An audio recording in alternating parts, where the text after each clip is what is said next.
Legend of Kyrandia je krásne namaľovaná point and click adventúra, odohrávajúca sa vo fantasy svete Kyrandia. Je to prvá časť trilógie, ktorú vyrobilo štúdio Westwood. Od neho sme tu mali už Lands of Lore, Command and Conquer či strategickú Dúnu. V 90. rokoch vládli adventúram Sierra Online a LucasArts a Lucas využíval pre svoje hry skriptovací jazyk Scum. Na nich vznikol napríklad Monkey Island či Indiana Jones a tak ma potešilo, že som si konečne mohol zahrať tradičnú adventúrku bez zbytočných príkazových tlačidiel, akú som poznal zo svojej mladosti. Mal to ale jeden zadrhel, ktorý som si všimol už na začiatku. Máte obmedzený inventár, do ktorého zmestíte len 10 vecí. V hre je strašne veľa drahokamov a iných predmetov, ktoré musíte zbierať a následne ich kombinovať. A ak hru hráte prvýkrát, nebudete vedieť, ktoré predmety sa vám budú hodiť. Ak na začiatku zjete alebo zahodíte jablko, až na konci zistíte, že ho budete potrebovať. A jablka sa v hre neobnovujú, nemôžete ich teda nájsť na strome na rozdiel od drahých kameňov, ktoré nájdete voľne sa váľať v prírode. Veď to je fantasy. Kyrandia je založená na textovej adventúre podobného názvu Kyrandia Fantasy World of Legends. Vedúci projektu Brad Sperry a Louis Castle išli predstaviť demo svojej novej adventúry Kenovi Williamsovi do Sierry. Ukázali mu, že v ich hre má hráč jeden kurzor na všetky akcie a nepotrebuje mať rozdielne príkazy. No Ken im na to ukázal nový 5. diel King's Quest, ktorý bol vo vývoji a mal nový ikonkový interfejs a ten bol lepší. Kenovi sa ale ich hra páčila a chcel od nich kúpiť celé štúdio Westwood. Autori sa ale rozhodli, že chcú byť radšej nezávislí, preto dokončili hru sami a získali vydavateľa Virgin. Na hre pracovalo približne 30 vývojárov, čo bolo v tom čase veľa. Hra vyšla na DOS a Amigu a o rok neskôr na japonský FM Towns a Mac. Komerčne zaznamenala Kyrandia úspech a upevnila vzťah Westwoodu s ich vydavateľom Virgin. Do augusta 96 sa predalo 250 000 kusov. V recenziách si tiež viedla výborne. Páčila sa grafika a humor a že si takúto nenasilnú hru v Amerike radi zahrali aj hráčky. A keď bola Kyrandia úspešná, pôvodný autor textovej hry prišiel do Westwoodu a chcel z toho tiež niečo mať, až ich zažaloval, no Westwood od neho predtým práva na značku kúpilo, takže mal smolu a spor prehral.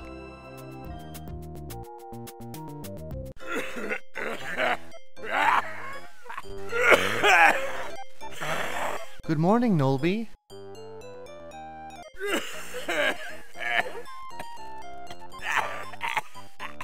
I'm busy! Go away!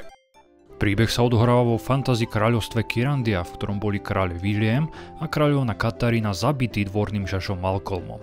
Mocní magovia mystici ho uväznili v hrade a Kalak, otec kráľovnej Kataríny, sa šiel schovať, aby v tajnosti vychoval svojho vnuka, princa Brandona, za ktorého budete hrať. No šialený kráľovrah a šašo Malcolm sa po 18 rokoch oslobodil a získal obrovskú magickú moc Kyradžem. Mystický kameň obsahujúci mágiu celého kráľovstva, pomocou ktorého začne ničiť ostrov a chystá sa ovládnuť Kyrandiu. A nebojí sa zabiť malú veveričku. But I shall give fair warning. Don't jump on that tree. Woo! 'Tis funnier that way, is it not? Ako prvé sa pomstí Kalakovi a premení ho na kameň. Kalak ale stačí napísať dopis Bryn o úteku Malcolma, no nestačí ho už doručiť. V ten deň ho príde navštíviť Brandon, ktorý nájde dopis a vydá sa zistiť, čo sa vlastne stalo. Brandon sa mi z postav páčil oveľa viac než taký Guybrush či Larry, aj keď jeho monológy môžu pôsobiť hlupo až dementne. She wants me to get flowers? Grandfather is a rock. He needs help, not sympathy. A prince? Prince of what? Are you hungry, little fella? No!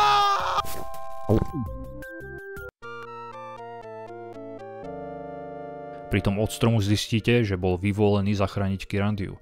To na celom ostrove vážne nemajú inteligentnejšieho a schopnejšieho človeka? Na svojom queste budete putovať lesom, zbierať pekné lesknúce sa kamene a musíte navštíviť 3 mocných mystikov, aby vám pomohli poraziť Malcolma. Na svojich prechádzkach lesom budete používať talizman, do ktorého postupom hry získate až 4 kúzla. Liečenie, neviditeľnosť, premenu na blúdičku a zrušenie mágie. Tieto kúzla potrebujú určitý čas na dobitie, takže ich nemôžete používať stále, ale nepotrebujú manu. A môžete ich použiť kedykoľvek na ktorejkoľvek obrazovke. Je tu naozaj veľa zapamätateľných momentov, no aj otravných. Hneď druhý quest, ktorý vám dá starý mák, musíte nazbierať drahokamy a v určitom poradí ich obetovať v svätyni. Drahokamov je až 11 a náhodne sa objavujú po lese, čiže budete ich musieť zdĺhavo hľadať. Pri svätyni zase musíte nájsť správne poradie, akým ich obetujete, no našťastie sa dá uložiť hra a postup opakovať jednoduchým nahrávaním pozície. Ďalej tu je labyrint, je obrý a viackrát sa budete musieť vracať späť. Najlepšie je si nájsť na nete mapu, pretože bez nej to je utrpenie, alebo si budete trpezlivo zapisovať cestu mimo na papier, ako sme to robili v starých dungeonoch. V labyrinte si musíte svietiacimi bobuľami, ktoré odstrhnete z kríku, vysvietiť miestnosti, pretože keď sa pohybujete, počase dohoria a pritom hľadáte kamene, kryštály a iné predmety, ktoré budete potrebovať v ceste ďalej. Vďaka malému inventáru musíte uvažovať dopredu, takže predmety, ktoré nebudete potrebovať v jaskyni, musíte odložiť pred ňou. Pri prvom hraní ale nebudete vedieť, kam jaskyňa vedie a čo budete potrebovať. Nastávajú tu potom také situácie, že niekde na začiatku si odložíte predmet a pri konci hry zistíte, že ho budete potrebovať. Alebo ho vyhodíte a nezapamätáte si, kde to bolo. Treťou divnou hadankou je miešanie elixírov. Alchymistka sa z ničoho nič stratí a vašou jedinou nápovedou budú čučoriedky. Blueberry. Delicious. Blueberries. Delicious. Blueberries. Delicious. Potom sa dostanete ku kryštálu, kde sa dajú zmixovať dva druhy potionov, ale inak nebudete mať šajnu, čo máte robiť. A pri konci v hrade je zvonkohra, na ktorej máte naťukať tóny v správnom poradí. Opäť budete hľadať naslepo, až trafíte správnu kombináciu. No a koniec hry by sa dal označiť príslovím, kto druhému jamu kope, sám do nej spadne. Páčilo sa mi, že v hre môžete zomrieť. V hrách od LucasArts to možné nebolo, pretože oni viedli hernú filozofiu, že hráč by nikdy nemal v ich hre zomrieť, alebo sa dostať do slepej uličky. V Kyrandii vás na to hra upozorní dopredu, no niekedy zomriete hneď po prvej akcii. Buď spadnete do rieky, uštipne vás had, alebo vás zožerú monštra, keď sa vám minú bobule. Môže vás napríklad zožrať bažiné monštrum, alebo vás gargogily rozpustia kyselinou. Soundtrack vytvoril Frank Klepacky, rovnako ako pri iných hrách Westwoodu. Niekomu sa hudba nepáčila, pretože bola vraj príliš optimistická. Pritom Kyrandia je rozprávka a nie temné fantasy, aj keď aj tu sa dajú zažiť desivé momenty. Grafická stránka bola na svoju dobu špičková a aj dnes je veľmi pekná. Autori museli pracovať s veľmi malým rozlíšením, na ktoré museli napratať celú grafiku a animácie. Vidieť na nej prácu nadaných výtvarníkov. Už úvodné intro, v ktorom Kalak píše Bryn a obraz sa rozostrí, keď za oknom číha Malcolm, vám jednoducho musí povedať, že sa bude jednať o unikátny zážitok. Škoda len, že keď som si hru kúpil na Kogu a chcel som si tam dať češtinu, tak nešla. To by som si musel stiahnuť inú verziu z Abandonware stránok, no nakoniec som hral s pôvodnou angličtinou.